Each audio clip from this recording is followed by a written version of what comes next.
Okay, good day once again, and this is English Shero. English daw, pero hindi ko baludi kayo. Okay, so, bear with me because di ako marunong masyado magtagalog. Bisayang dako, manggod ko. This is my first time in making a personal blog. Pag-uusapan po natin ang paano po mag-process ng Haad to work here in Abu Dhabi. So, especially po sa mga medical fields, as like me, I'm a physiotherapist here. And sana po magustuhan itong mission na ibibigay ko sa inyo. Okay, so first thing is, before working here in Abu Dhabi is, you need to settle your mind. So kailangan mo ayusin mo muna if ever willing ka na talaga mag-work abroad kasi aalis ka sa Pinas. Okay, you must have at least 2 years na experience working in a hospital or clinic. So, kahit po palipat-lipat ka, as long as working, makakonsider yun na 2 years if continuous. So, dapat natin iwasan is, dapat may like 6 months na gap. It's because hindi makakonsider na continuous yung experience mo. And another thing is, yung volunteer, it's not considered as continuous experience. Next is, required kayo na magkaroon ng BLS. So, Basic Learning Support. Usually, dapat kasi it's a AHA certified or approved. So, American Heart Association. So, usually, ang BLS kasi is 2 years ang validity nun.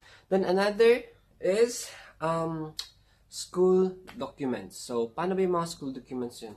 So, pupunta kayo sa register nun. So, magre-request kayo kung ano yung mga kailangan na documents. So, first as high school diploma. So, dapat meron kang high school diploma. Yun, kailangan yun. Kailangan yun for Haad. Next is college diploma. So, college diploma po, kukunin nyo lang. And TOR. So, transcript of records. So, kailangan din yun. And another thing is RLE or Related Learning Experience. So, kung nag-gather mo na yung mga documents na yun, kailangan mo gawin is, gagamitin yun for red ribbon or CAV. So, yung CAV is Certification, Authentication, and Verification. Paano yung gagawin is, pupunta kayo ng DHL kasi doon yun siya isi-send. So, may pipilapan kayo doon, tapos mag-wait kayo usually, it took like 1 month or less than a month. So, usually, yun ang waiting time nyo. Okay. So, next nun sa school documents is, kailangan mo ng PRC. So, sa PRC, pupunta kayo doon. So, i-gather nyo. Ang kukunin nyo mga gamit doon is the board certificate, board rating, PRC ID, and good standing. After mag-gather nyo yung mga documents sa PRC, hindi na siya kailangan ipa-authenticate unlike sa school documents na kailangan yun. Okay? So, if ever na-gather nyo yun, ang importante doon is the good standing. Bakit importante yung good standing? Okay? So, kasi, ang good standing is, ang validity niya is 6 months. Okay? Then, usually, nung nag-process ako ng good standing is, kinumply ko muna yung lahat ng mga documents before ang good standing. It's because 6 months ang validity. So, sobrang busy mo. Baka kasi ma-expired. Okay? So, usually, ang good standing, kinukuha ko siya if ever, kumpleto na po yung mga documents ko. Okay? And last thing, if ever, complete na po kayo lahat, pasado na kayo sa Haad, and mag-work na kayo papuntang UAE, especially here sa Abu Dhabi, to get another good standing. Kasi kailangan nyo siya. Another document na kailangan nyo is a COE. Sinabi ko kanina is 2 years continuous ang experience mo. Hindi pwede yung volunteer experience. So, hindi kasali yun. Okay? Other documents na kailangan nyo is passport copy and passport size photo. Okay, so, ang passport size photo nyo na kailangan is alam niyo yung passport size na picture, tapos may nakalagay na name sa baba. So, name nyo nasa baba, kailangan. So, usually, dapat kasi yung background is white background. So para mas, I don't know if pwede ba different background like color. Pero usually alam ko is white colored background. Okay, so para mas safe, white na lang gagamitin niya. After ma-apply yung mga documents na kailangan nyo, I remind you again, dyan na kayo na time kukuha ng good standing. Okay? Para mas better, hindi ma-expired yung good standing nyo sa pag-comply ng mga documents. Okay, so after kumpleto na po lahat, gagawin mo is, pupunta ka sa Dataflow website. So, dun ka mag-a-apply.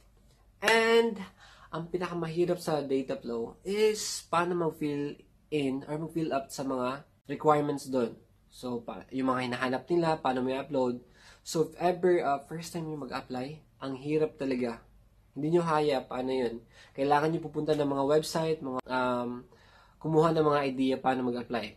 Ngayon daw is mahirap na daw yung Haad, paano siya i-process. I suggest you need to go to agency na nagpa-process ng Haad licensing. Okay? Para at least mas madali sa inyo and hindi waste of time. Okay? Pero, ang problema lang if kuha kayo ng agency, so, syempre may cons doon. Ang mangyayari is, you're going to pay a certain kind of amount doon sa kanila. So, medyo mahal. Pero at least, for you, it's easy for you na lang kasi sila na mapaprocess. Usually, ang verification ng papers nyo sa Haad, once na process na yun, is it took like 30 to 60 days ang waiting time nyo. So, after nun, ma-verify na yun, if ever ma-approve yun, so 30 to 60 days, bago mabigay sa inyo, ang isasend sa email nyo, if ever approve na kayo for taking exam. Okay? So, usually, ang payment dun ng Dataflow fee ko is nasa around 600 AED. So, paano ba yun? 600 times, something like 13.9 or 14 today sa peso natin. So, yun yung price doon. And, okay, so if ever okay na yung mga papers nyo, verified na siya, and sabi ng Haad is, pwede ka na mag-take ng exam. So, for taking the exam, kailangan mo naman ng booking examination. So, usually, yung mga agency na magpa-process ng papers mo, usually, processing and booking ang kinukuha nila sa inyo. Yung agency na ang bahala dun. So, magbabayad na naman ng $94.59 US dollar. $94.59 US dollar. Yun yung babayaran mo. So, sa agency, dun ka na magbabayad sa kanila kasi sila na yung magbabayad online. Okay? Tapos, if ever approved na yung booking exam mo, so, pipili ka na if ever saan mo gusto mag-take ng exam. So, usually sa Pinas kasi, dalawa lang yung lugar na alam ko talaga na may person view exam na lugar is Cebu City and Manila. Okay? So, yun yung dalawa na alam ko kasi na pwede lang doon mag-take. Sa Davao, wala. Somewhere in Mindanao, wala talaga. Okay? After mo mag-take ng exam, usually yung exam result is, it will took like 2 to 3 days. Pero yung iba daw kasi, 2 days lang daw. Pero yun na time sa amin is, medyo matagal siya. Umabot siya ng mga 1 week. So, medyo kabado na ako nun kasi hindi ko alam kasi sobrang tagal ng result. So, usually daw is 2 to 3 days lang.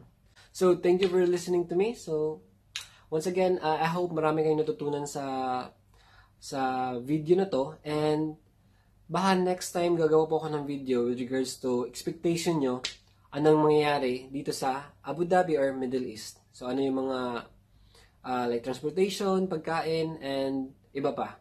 Okay, so thank you and bye-bye.